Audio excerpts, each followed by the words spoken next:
Bonjour.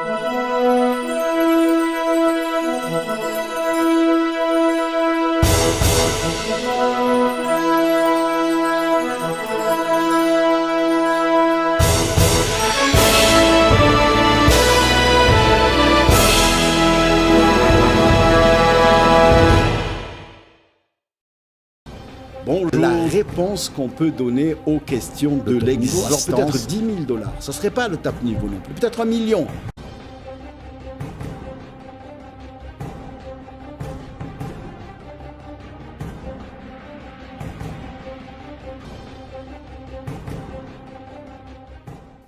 Bonjour depuis le site de Arutz HaKodesh de Or Sarah, une nouvelle série de cours, cette fois-ci en français, et nous allons commencer une série sur un thème qui est souvent prisé et demandé, c'est la réponse qu'on peut donner aux questions de l'existence, et en particulier les questions que nous recevons en tant que shluchim, puisque nous sommes tous des shluchim, des envoyés, des émissaires du bon Dieu pour réaliser sa volonté et pour rapprocher le plus nombre de juifs à la belle vie qui est la vie d'un juif authentique. Alors, quel sujet nous allons traiter? Eh bien, en général, tous les sujets des questions sur l'existence. Et aujourd'hui, ça sera notre premier cours, notre première séance ensemble. Eh bien, nous allons traiter le sujet qui revient tellement sur le tapis, celui du sens de notre existence. Vous savez, le sens de l'existence, c'est quelque chose d'extrêmement essentiel pour exister, parce que sans but, sans sens, sans comprendre ce qu'on vient faire dans cette vie, eh bien, la vie peut prendre des tournants très dramatiques ou très difficiles. Évidemment, si tout va bien, et si on peut rester jusqu'à 120 ans, l'homme le plus beau, le plus riche, le plus intelligent, le plus jeune, on n'aura peut-être pas autant besoin de connaître quel est le sens de notre vie, mais dès qu'il y aura quelque chose qui viendra un peu bouleverser cet équilibre, eh bien, la question sera posée, et il est donc essentiel de répondre à cette question. Alors, parmi nos sages, beaucoup se sont posé la question. Et il y a trois façons, je dirais, centrales de répondre à cette question. Il y a la façon dont le Zohar aborde le sujet, il y a la façon dont le Midrash aborde le sujet, et il y aura la façon dont le Harizal, le fameux Rabbi Yitzhak Luria, répondra à la question. Alors on va commencer par le Zohar parce que c'est la réponse peut-être la plus problématique. Le Zohar répond tout simplement parce que le bon Dieu voulait qu'on le connaisse. Begin deish temodeon en hébreu, ou plutôt en araméen, puisque le Zohar a été écrit dans la langue araméenne. Eh bien, le bon Dieu avait besoin qu'on le connaisse. Alors, est-ce que c'est ça le sens de notre existence? Alors, ça le concerne à lui, mais à nous, qu'est-ce que ça peut nous concerner et nous donner un sens à notre vie, le fait qu'il veuille être connu? Alors, il y a la réponse du Midrash. C'est un Midrash qu'on retrouve dans le fameux Midrash Tantruma, la Parashat Nasso. Et le Midrash dira « Shenitave akadosh baruch hu liot lo dira batartonim » que le bon Dieu, le Créateur, avait un désir de venir vivre, habiter dans les mondes inférieurs. Alors, là aussi, si déjà c'est quelque chose qui peut plus nous concerner, puisqu'il s'agit des mondes inférieurs où nous habitons, qui est notre condition humaine, alors il veut que l'on vive avec lui dans cette condition humaine. Oui, c'est beaucoup plus proche de nous, mais encore, ça pose le problème d'une réponse qui reste encore divine et qui manque peut-être un peu d'humanité. Alors il faudra que le Harizal arrive. Vous savez, le Harizal, en fait, est venu bouleverser le monde de la Kabbale en inversant la façon dont les thèmes ésotériques étaient abordés dans le Zohar, qui est la base, le livre étalon des secrets de la divinité, écrit par Rabbi Shimon Bar Yochai à l'époque, dans l'Antiquité, à l'époque de un peu après la destruction du temple. Eh bien, justement, puisque ce texte-là venait d'un maître qui était tellement éthéré et dont l'annihilation de son existence, de son moi, de son ego était à un point tel qu'il ne voyait que ce que la divinité voyait, c'est-à-dire il ne voyait le monde qu'avec les yeux de la divinité, il ne ressentait les choses qu'avec les yeux de la divinité, et il dit d'ailleurs dans le Zohar des choses qui sont terribles, comme par exemple, il emploie la formule, lorsque le texte dira « Pnei Havai » et la face de Dieu, il répondra qui est la face de Dieu? Darashbi, c'est Rabbi Shimon Bar Yochai. Il était à un niveau d'annihilation de son ego tel qu'il voyait tout avec les yeux de la divinité. Et donc, il nous a décrit les choses telles qu'elles sont vues d'en haut. Il fallait quelqu'un qui vienne révolutionner cette façon de voir pour que la Kabbalah soit à portée de l'homme, qui la définisse, qui définisse ses secrets vus d'en bas. Et ce fut la réincarnation de l'âme de Rabbi Shimon Bar Yochai, quelques nombreuses centaines d'années après, lorsque en 1530, vers les années 1530-35, est venu éclairer le monde, le fameux Rabbi Yitzhak Luria, qui est donc la réincarnation, le Gilgul de Rabbi Shimon Bar Yochai, et lui dira la même chose vue d'en bas, et vous allez voir qu'à ce moment-là, oui, ça prend forme de sens de la vie.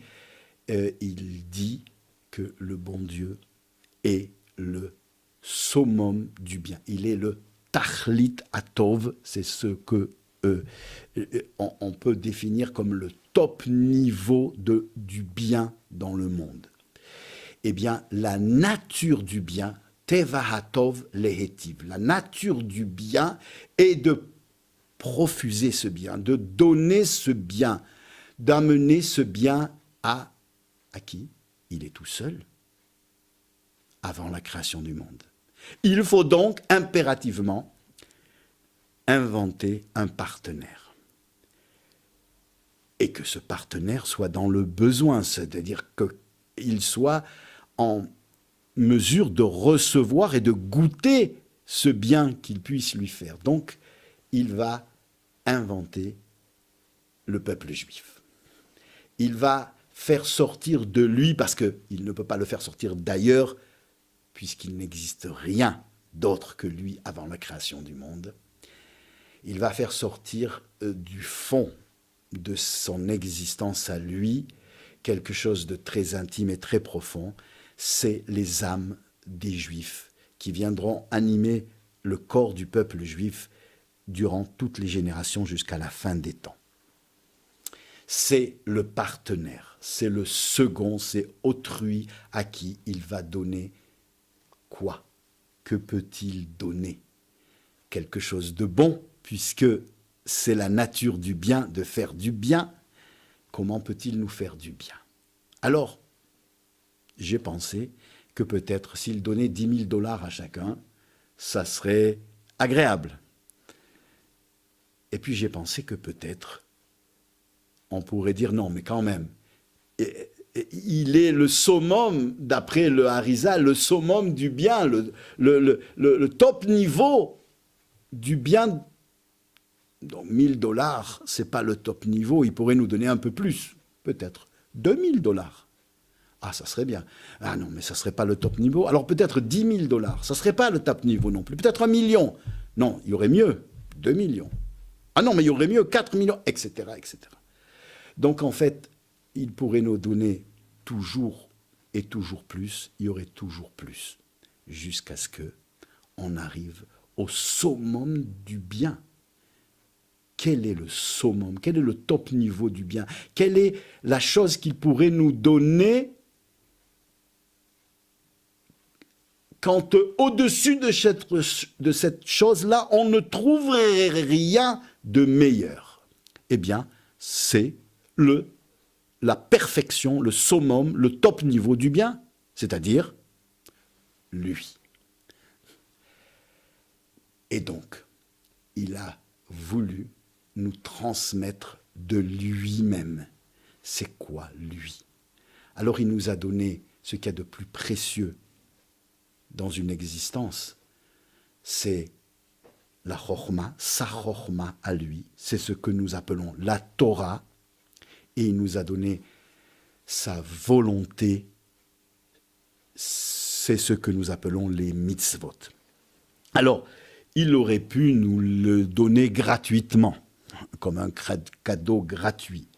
Mais on sait, nous, êtres humains sur la terre, que recevoir l'aumône, même si c'est beaucoup d'aumône, c'est pas gratifiant et ça ne donne pas autant de bonheur que si le même salaire est reçu par quelqu'un qui a travaillé, qui a investi, qui a réussi et qui rapporte à la maison un salaire qui peut-être est même parfois inférieur à ce qu'il aurait pu en demandant l'aumône. Eh bien, le bon Dieu n'a pas voulu nous donner ce bien en aumône.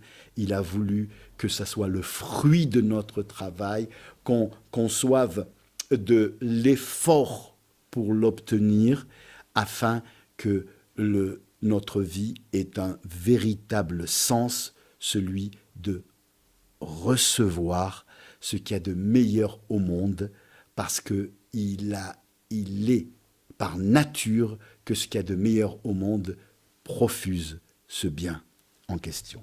Et alors c'est pour ça que nous avons la Torah, et c'est pour ça que nous avons les mitzvot, et que nous devons les faire en travaillant avec un effort, et plus l'effort est grand, plus le prix, plus le sens, plus le goût et le bonheur qui en résulte est puissant. Vous savez, regardez dans la nature, il y a des animaux comme par exemple le cerf. Eh bien, les cerfs à l'âge adulte voient chez les mâles, et uniquement chez les mâles, des cornes, de belles cornes qui poussent sur leur tête. Eh bien, il aurait pu faire de la même manière, le bon Dieu qui a créé cette merveille chez le cerf, que chez les enfants juifs, à l'âge de 13 ans, où ils deviennent des adultes, leur poussent sur le front des merveilleux téphilines et sur le bras aussi, rien que chez les mâles, pas chez les femelles. Non, il n'a pas fait. Il a demandé qu'on prenne une peau de bête et qu'on la travaille et qu'on écrive sur du claf des téphilines et qu'on le travaille, ou alors qu'on les achète, qu'on travaille pour les acheter, et c'est cher, et qu'on les mette tous les jours et qu'on fasse des efforts pour les mettre. Parce que ces téphilines-là ont maintenant un goût, un sens, une raison d'être, parce qu'ils viennent de notre travail. Et ça fait partie du fait qu'il est le Tahlit HaTov. Le fait qu'il est le top niveau du bien, il faut que nous recevions ce bien en croyant, en sentant que c'est notre travail qu'il a apporté, qu'il a créé, et pas une aumône gratuite. Alors, ça vous fait penser à quoi cet être, ce créateur seul, unique, et qui ressentait qu'il n'était pas bon qu'il soit unique. Eh bien, il a créé un homme à son image. Et lorsqu'il a créé l'homme, il était unique. Adam Arishon était unique. Il était unique, mais il lui manquait quelque chose.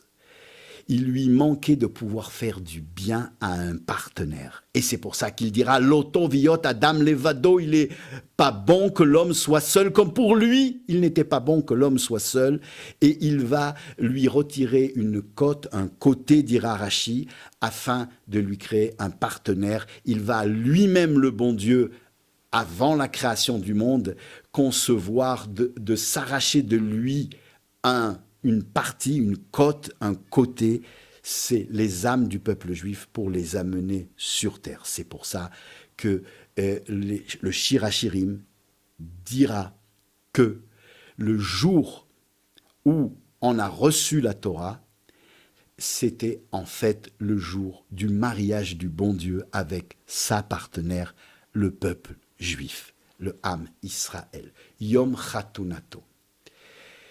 Et le texte dira que Yom Simchat Libo, le jour de la joie de son cœur, sera le jour où le Mashiach viendra. Toutes ces choses-là font le sens de notre vie, mais doivent être cachées pour justement que ce travail soit que ce résultat soit le fruit d'un travail dans l'obscurité et pas d'une aumône gratuite. Et lorsque le Mashiach viendra, on aura un autre travail qui consistera alors à jouir du résultat lorsque ces choses-là éclateront au grand jour et où on ressentira avec nos 5 sens la perfection de la bienveillance divine à travers toutes les mitzvot et tous les secrets de la Torah qu'on aura appris dans notre vie.